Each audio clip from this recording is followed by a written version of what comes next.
Hello. Well, hello. Hello again. Welcome to this week's programme. Delia Smith has been the queen of cuisine for over 4 decades. She has a special place in our hearts because she's taught generations of us how to cook. Welcome to the cookery course. I do love Delia. She really cares about the people who buy her books and who watch her programmes, and I think that's what attracts me to her, is her integrity. I don't want you ever to worry about lumps. The complete illustrated cookery course. It's my Bible. In this new series, we'll be celebrating Delia's career through the decades, how she's shaped what we eat and how we cook it. When she did that, how to boil an egg sales up 10% or something. That is power, real power. Delia will be revisiting some of her favourite recipes from the past 40 years and whipping up some brand new ones. It's never been shown on television, so I think now is quite a good time.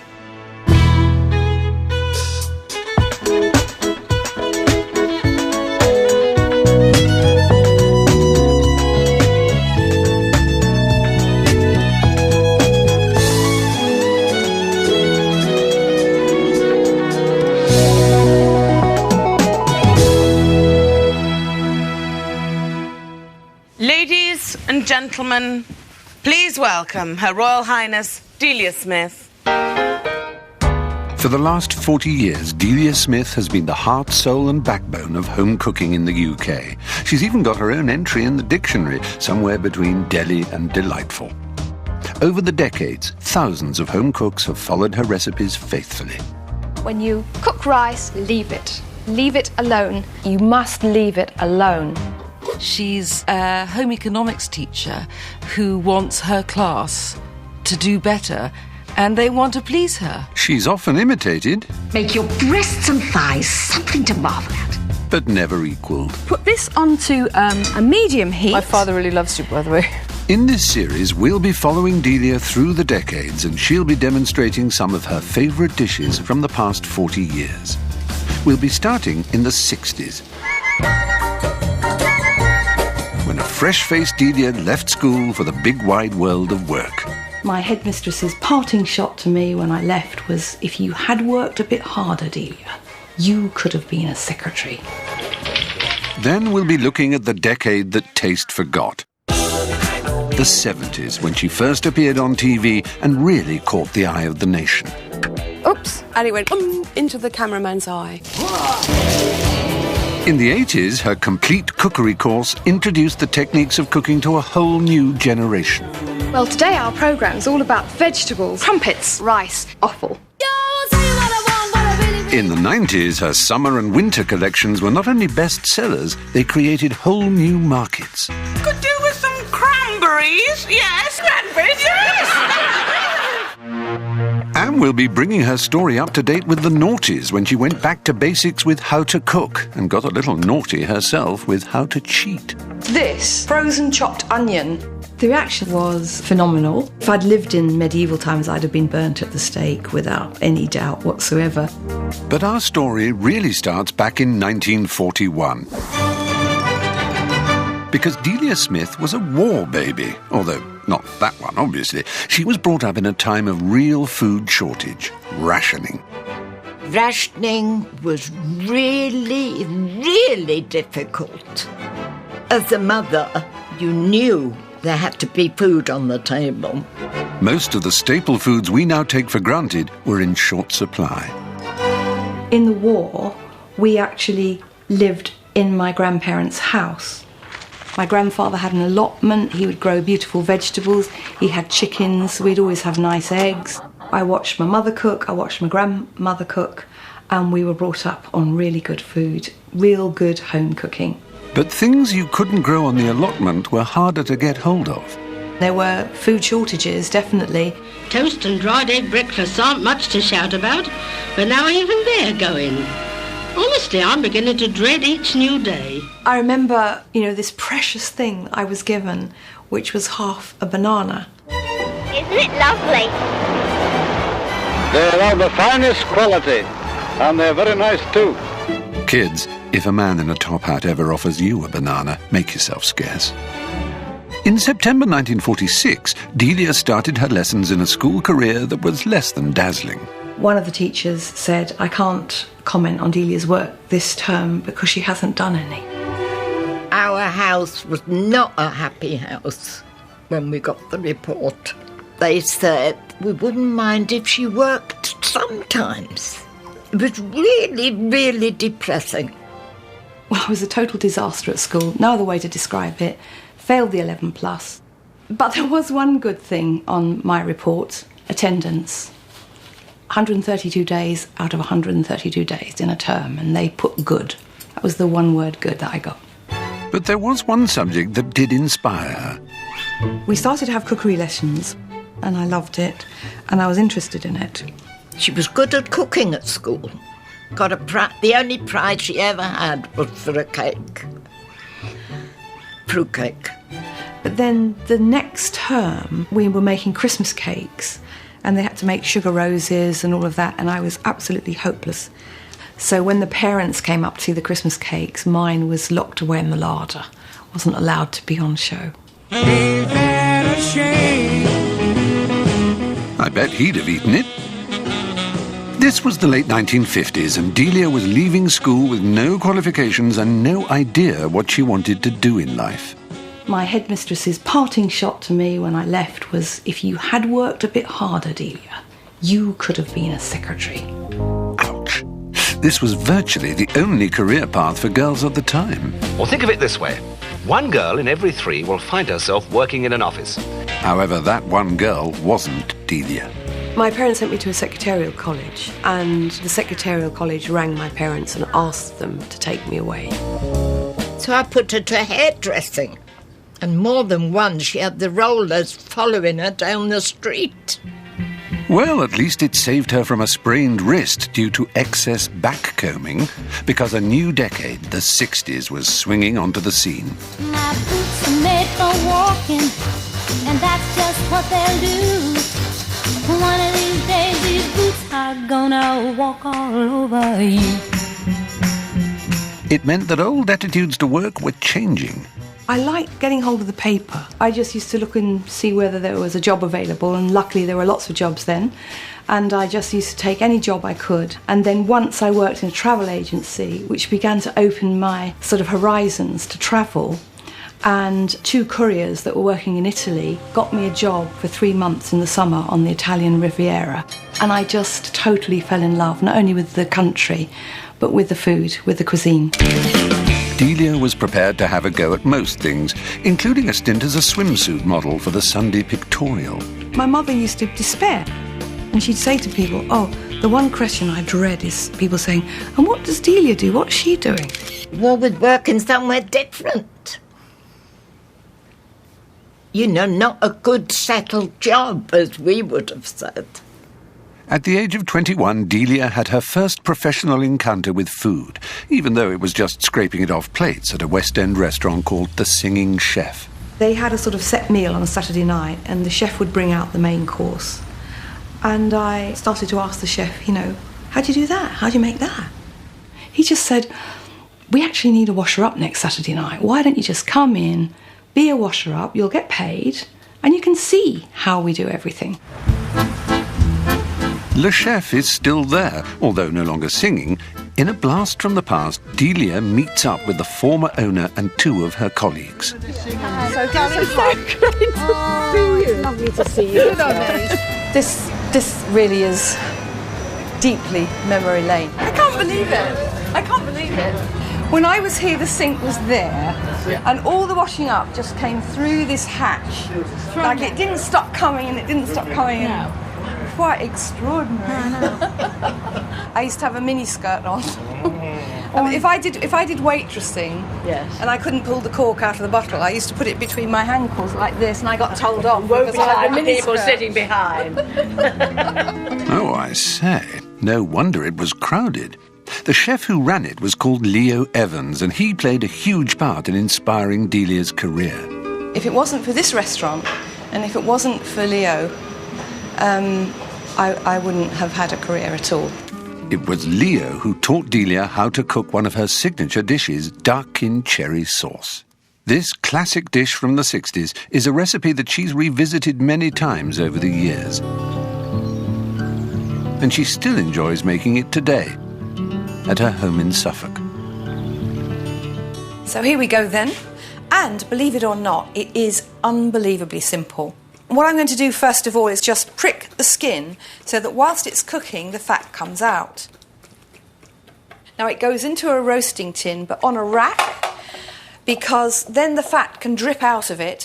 Now we're going to put on some pepper and some salt, and this will encourage the skin to get really crisp. Now this is going to go into the oven, and it's going to cook for rather a long time, 3 hours.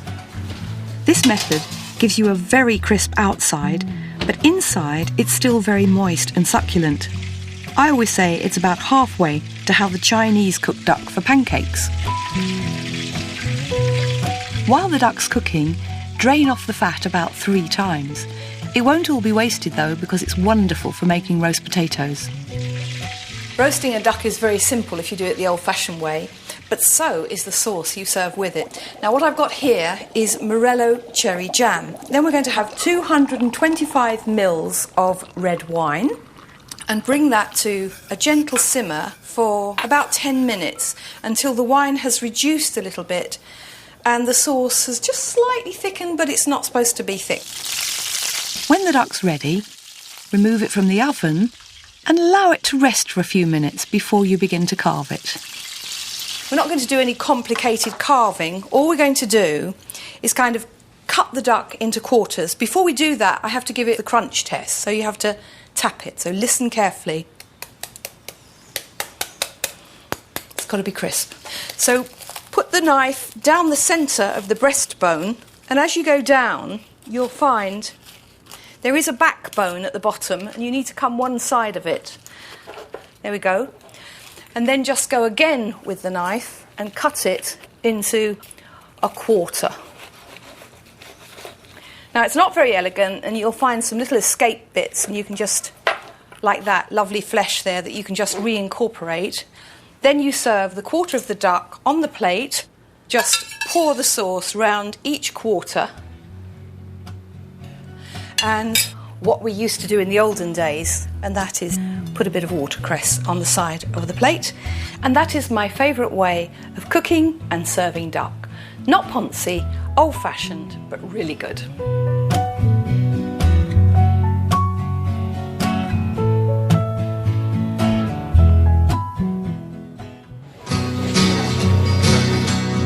The 60s saw the continuation of the economic growth of the 50s. Self-service shops or supermarkets continued to spread. Soon, every high street had its own version. Prices were regulated to protect the smaller shops, but the big stores got round this by offering trading stamps like Green Shield stamps. These worked a bit like bonus cards, only you had to lick them.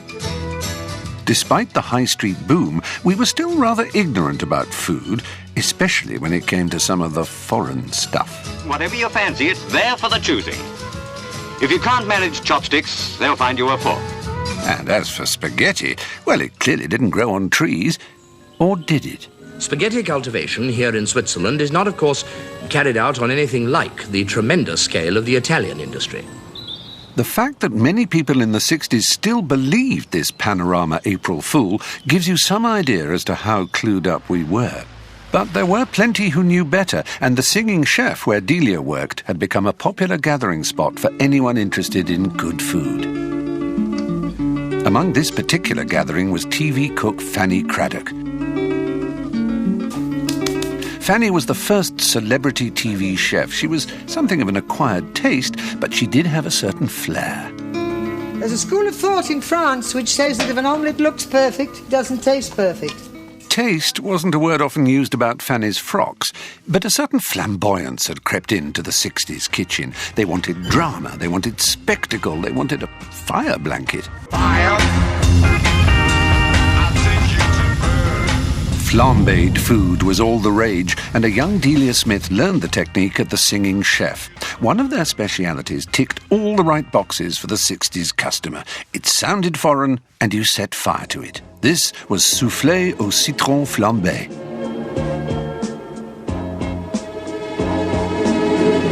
I'm going to show you what we did in the restaurant. We made lemon soufflé omelette flambé. Here are some separated eggs. I've got the yolks, and then I've got the grated zest of a lemon and a tablespoon of sugar.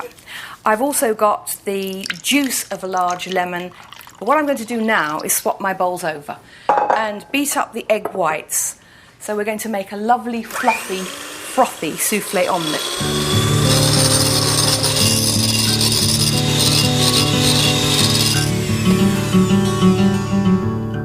And now I'm going to switch the bowls over again and just give that little lot a whisk.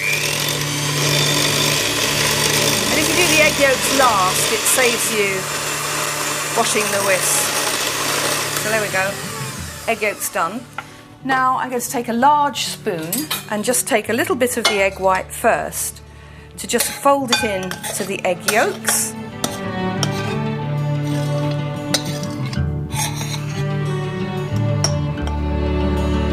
And here I've got some butter in my pan, and we're just going to get that up to the sort of foaming point.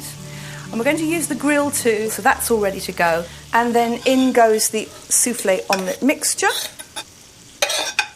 We're only going to have this in here for a few seconds because it's quite a thick pan there. All the heat is going to carry on penetrating in. So now we're just going to take it over to the grill. And by the time the top is brown, it'll be ready to serve.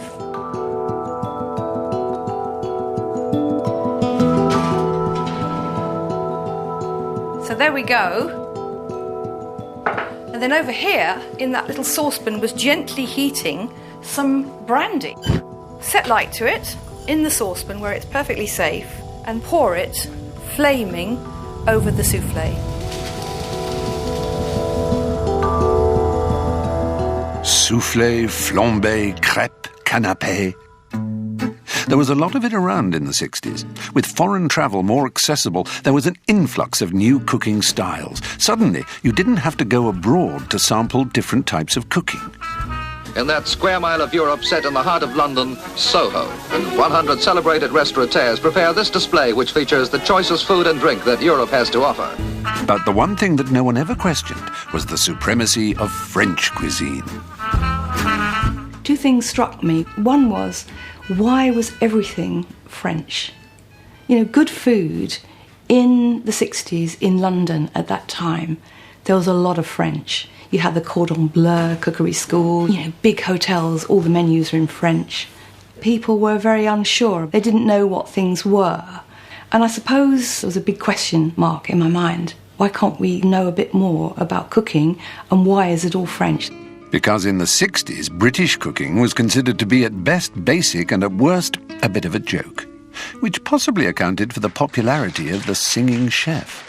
I had a man who came and ate quite a lot. He was a bachelor, lived on his own. And he was an historian, and one night I just was serving him something, or I was having coffee and we were chatting, and I asked him this question. And he said, if I was to go and read the current Good Food Guide written by Raymond Postgate, there would be a lot of information in that would explain it to me. He explained that when people lived off the land, recipes were handed down from mother to daughter, and consequently the quality of British cooking was maintained. After the Industrial Revolution, people moved away from the country to work in factories. The old traditions died. Now, in that book, he mentioned only 2 books about English cooking. One of them was by a man called Drummond, The Englishman's Food, 5 Centuries of English Diet. And then this one, down here, was another fantastic book called Food in England by a lady called Dorothy Hartley. This was the start of Delia's crusade to discover the golden age of British cooking, beginning in the reading room of the British Museum. I was very hungry to discover, you know, what this wonderful 18th century period of cooking was, and realise these people have written their recipes down. They've cooked them, they've written them down, and it's just amazing.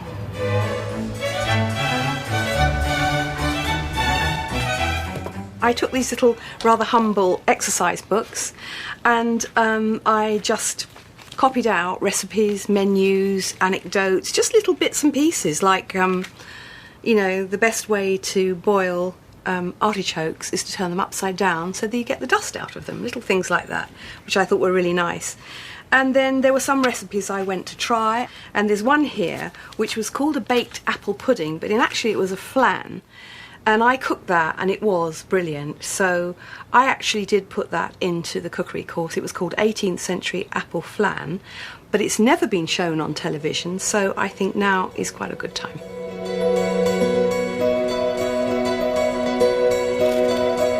The recipe, which comes from the pen of one of my favourite English cookery writers, Hannah Glass, was called, the book, The Art of Cookery Made Plain and Easy.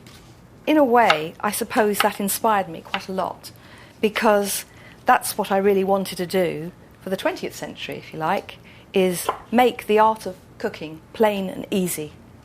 Now, on the saucepan, I've got 2 tablespoons of water at the bottom there, and all I'm going to do now is take that over and just stew them very gently for 20 minutes. And now I'm going to put the temperature on high, and then as soon as I can hear it come up to simmering point, turn it down low and let them cook and collapse very, very gently.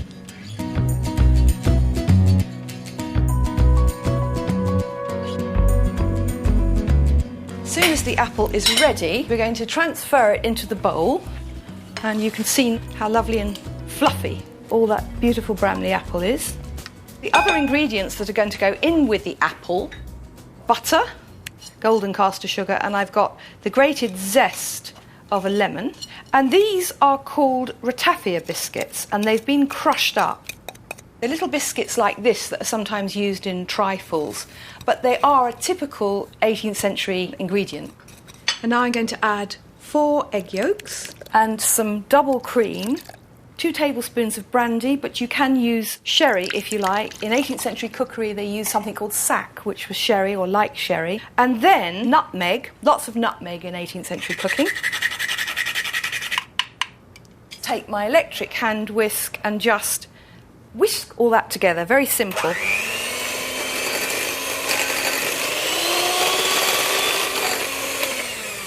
Then, as soon as that's thoroughly whisked together, it now needs a baked pastry shell to go into, which should be ready in the oven.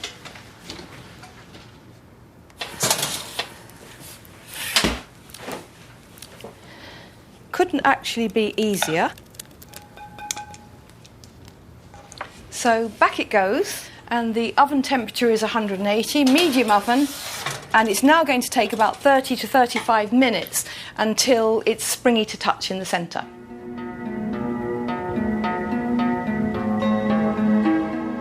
It's very hot, but what we're going to do now is let it cool, because it's really nice served slightly chilled, with a little bit of icing sugar sprinkled over the top.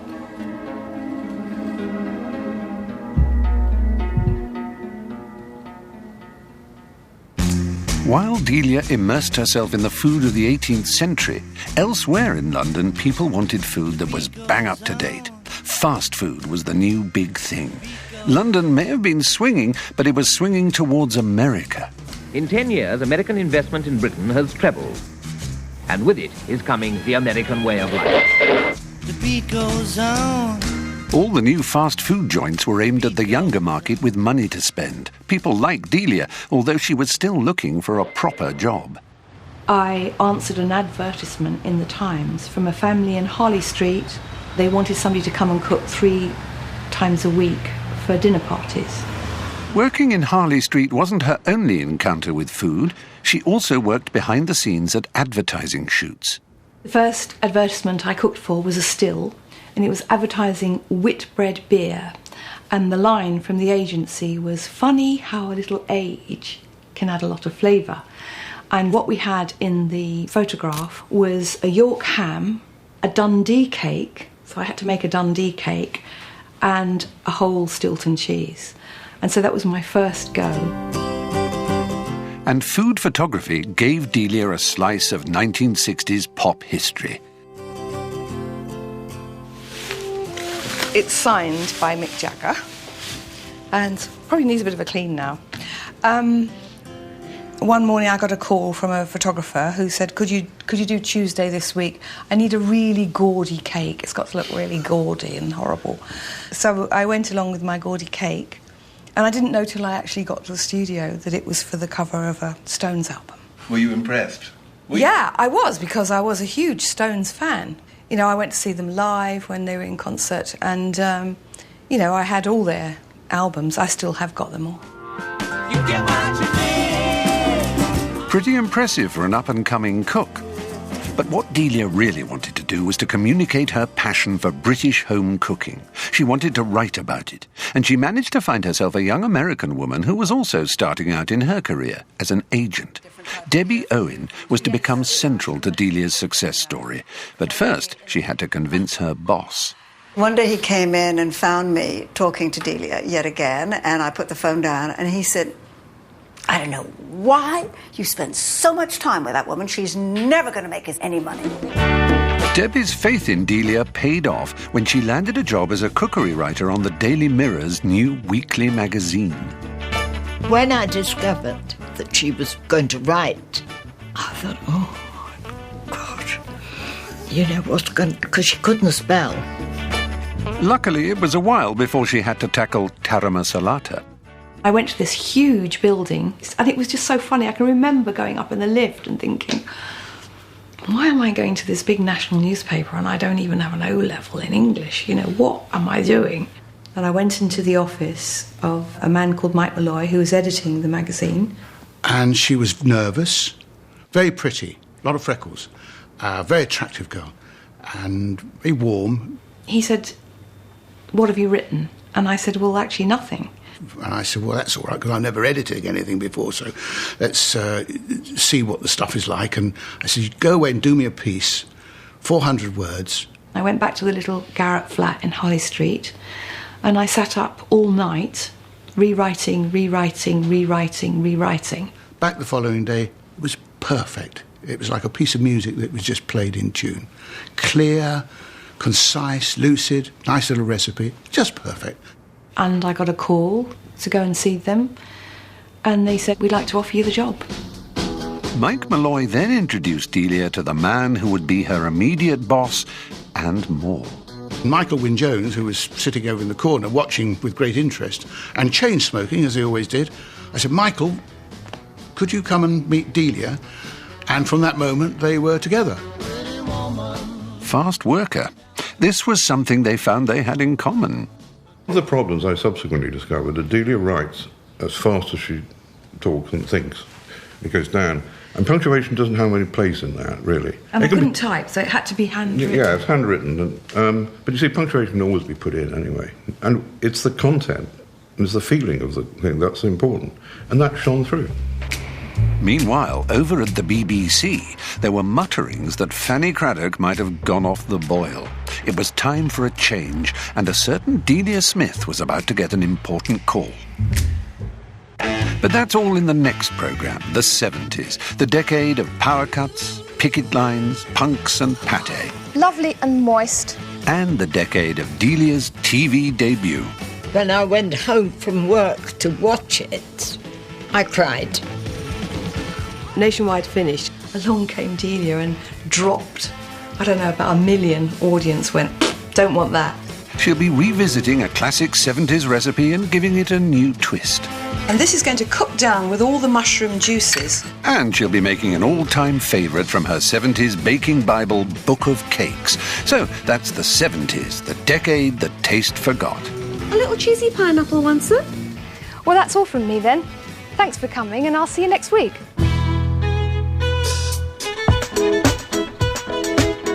How the British family has changed dramatically since the Second World War. A fascinating new series next here on BBC Two. While on BBC Four, discovering what makes a good diary writer. Mariella Frostrop reviews some famous journals.